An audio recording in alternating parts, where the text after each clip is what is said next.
guys are all waiting to see the work on the BMW, but today is an MR2 day. Because I haven't driven my MR2 in a couple of months, just because I haven't had time to really register it, and there's a couple things wrong with it that I'll go over in this video. So the MR2's just been sitting out here fading more than it ever has in the nice Florida sun, but I've got a couple things wrong with it, such as a massive exhaust leak, and really needs an oil change because I had a cold start tune on here that was basically just dumping fuel into it when it was cold. And on the way down here, the transporter guy didn't really warm it up, and I can't really blame him because, you know, the transporter guys, they have to do what they have to do and on a tight schedule, but it wasn't warmed up properly and it just dumped a ton of fuel in there, so there's a bunch of oil, or a bunch of fuel in the oil, so I didn't want to start it or really drive it because of that. Since then I did touch up the startup tunes so it doesn't dump any more fuel into it, but let's fix that exhaust leak and change the oil on it today. So now it's time for everybody's favorite game, the car shuffle.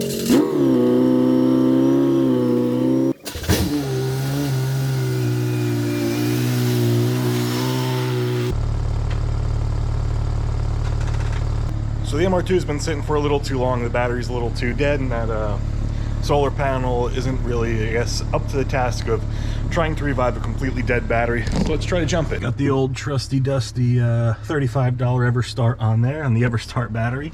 It usually never fails to fail, but let's hope it actually works this time. I should probably unplug the solar panel so it doesn't backfeed and get destroyed. Oh, wish me luck.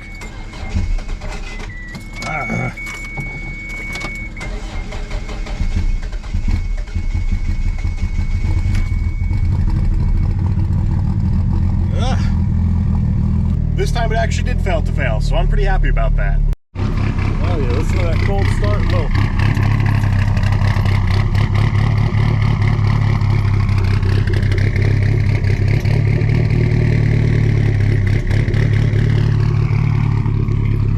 Those are those nice GSC 268 S1 cams for the second gen 3S. And the key to a nice slopey idle with these things is really leaning out the idle. Let's check out those AFRs. Hey, that looks like a normal head unit operation. But yeah, normally, well, the numbers are probably going to dance around like this, but normally it sits at about 19 to 20 to 21-ish for the AFRs at idle. And then once it's warmed up, it'll really start loping nicely, but I don't want to get it too warm because I'm just about to change the oil, and again, there's fuel in the oil, so the least amount of time I could have it running is what I'm going to do. God, I'm fat. There we go. It's a little warmer now.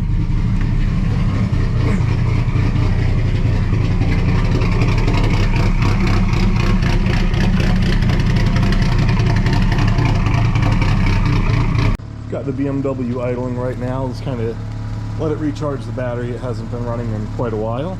So I got this awesome package from Prime MR2 because I like using the OEM Toyota filters, and I don't feel like driving all the way to the dealership there. Plus I support my buddies at Prime.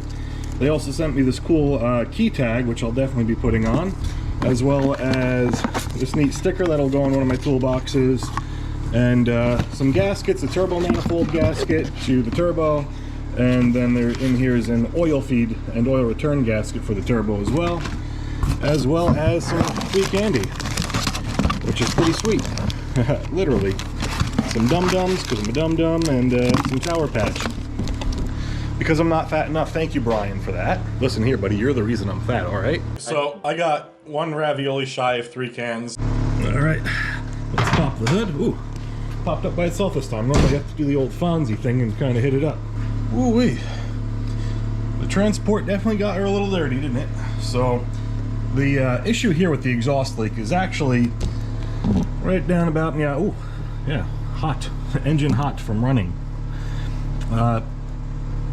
The turbo kind of fell off of the manifold a little bit.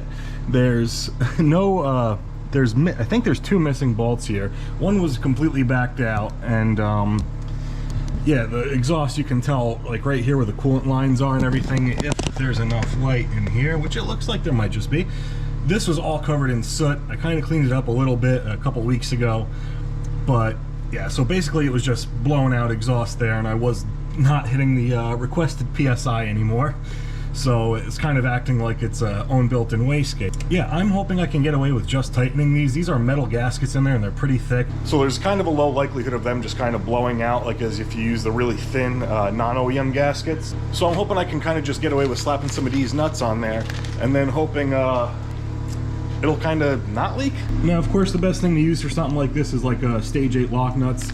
These are just some cheap, I think stainless steel nuts I got on Amazon for like $9. They're M10 125 and it comes with a bunch of them because I will be fabricating a turbo manifold for this in the near future.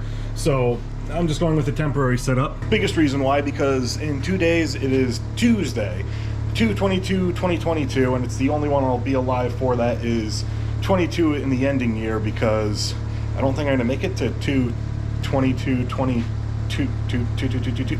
Probably not happening. So I'd like to have it on the road by then. First order of business, let's jack up the car while this thing cools down. All right, so after a small eternity, or what felt like one, to get find my floor jack, I now have it, partially because look how unorganized I am. So still making the excuse that I moved in, even though it's been a couple months now.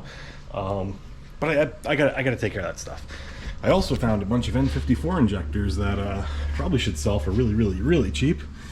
My 535 liter per hour fuel pump for the BMW, some parts, turbos down there. Still haven't really done anything with them. Ooh-wee, that Gixxer and that Vulcan are looking nice, as well as that nice 40-volt Ryobi. So let's jack this thing up and then get started. As I was jacking up, I realized I have no idea where my jack stands are, so be back in about a half hour. All right, now that the engine's cooled off a bit, because it's been a couple hours, it took me like a half hour to find my jack stands, got into trying to reorganize the garage and a whole bunch of other things. I'm going to install those nuts first, and then we're going to get to the oil change. It's going to be hard to tell on the GoPro, but it does look like that gasket's still intact, very covered in soot, so I can't imagine it's not entirely not warped, but who knows. So these new nuts are 15 millimeter, so I'm going to start tightening that one. Fortunately, I've got my nice Samyang light here, which had a little brief thing on it in another video. I like it, I use it all the time now, so if you want one, there's a link in the description below. And I figure while we're in here, let's take a look at that beautiful turbocharger services CT26 specialty deal that they've done. I believe it's the Category 1 Hurricane turbo. This thing definitely makes some steam. Now that we're on some jack stands, we can take a second to appreciate my first semi-straight welds, and I made this little straight pipe deal a while ago, I think sometime in August or September of last year, and I had to slap that together pretty quickly, but let's get under here and change the Earl. So there's the Earl pan, and there's the bolt for the Earl, which I think's a 14 millimeter, if I can remember correctly. Now it's time to play America's second favorite game. Let's get our hands coated in Earl. And drop the bolt in the pan while we're doing it if we could. That's what I like to do. That's what I find enjoyable. Alright, so far no giant metal flakes. Think we'll be alright. So some fresh oil just went into it. Everything's all changed, brand new oil filter. So let's get a cold start, bring it outside, because it's time to wash it.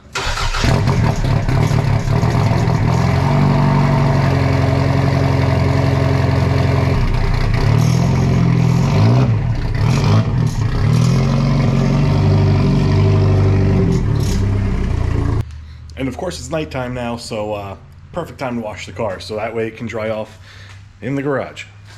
Alright, so the MR2 is all cleaned up. Tomorrow I'm just going to wax it. I guess probably do some kind of polish too, maybe. But that's about it for this video. It was just kind of a brief update of what's been going on with the MR2 and a small insight of what's been going on with the BMW. And of course, Forrester's still here, and so are the bikes. Thank you guys for watching. I'm going to have some more MR2 content coming out real soon. I've got to do a turbo manifold for it, oil catch can setup, and a couple other little things too, like a new intake I have to fabricate some stuff for on that. And so after that's done being waxed and everything, then it is time to start the BMW project finally, which I'm hoping will happen probably Wednesday of this week, and it's Monday today. But thanks again. Hit the subscribe button, like it if you did, share it with a friend if you want to bore them to death too.